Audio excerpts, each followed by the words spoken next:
ఒకరు నిన్ను హార్ష్గా మాట్లాడినంత మాత్రాన నువ్వు గాయపరచబడాల్సిన పని లేదు. నీదే కరెక్ట్, వాళ్ళదే రాంగ్, అది నీకు తెలుసు.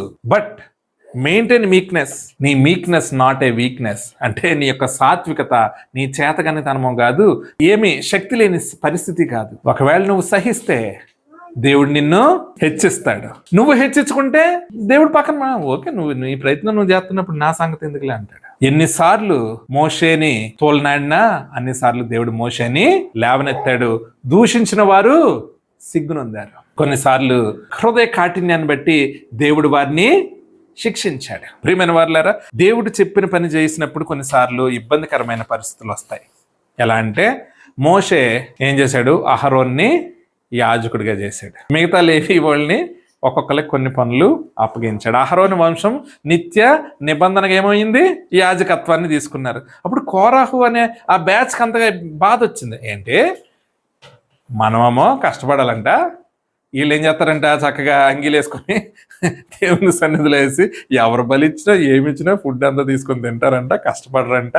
మనకొద్దేంటి, ఎలాగైనా వాళ్ళ అన్నీని లేవనెత్తాలని ప్లాన్ వేసాడు అని అనుకున్నారు. కానీ ఎవరు చెప్పారు? అది దేవుడే చెప్పాడు. అది వీళ్ళు జనరల్గా అంతే కదా, ఎవరమైనా అలాగే ఆలోచిస్తాం, ఎవరమైనా అదే అనుకుంటాం.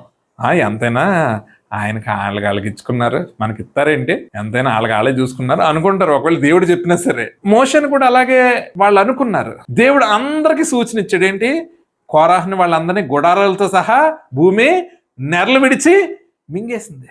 అప్పుడు అందరికి ఏం పట్టుకుంది, ఓ ఇది దేవుని వలన జరిగింది, ఇతని సొంత ఆలోచనలు కాదు.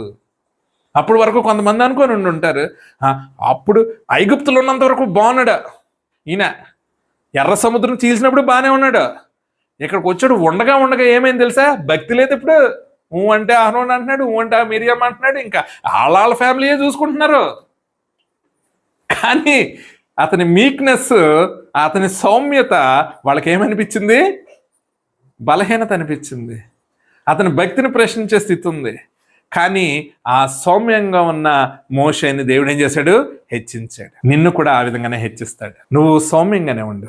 నిన్ను హార్ష్గా మాట్లాడినా హార్ష్గా రిప్లై అవ్వద్దు. నువ్వు దేవుని బట్టి తగ్గించుకుంటే దేవుడు నిన్ను హెచ్చిస్తాడు. దేవుడు నిన్న నేడు నిరంతరం ఏకరీతిగా ఉండే దేవుడు.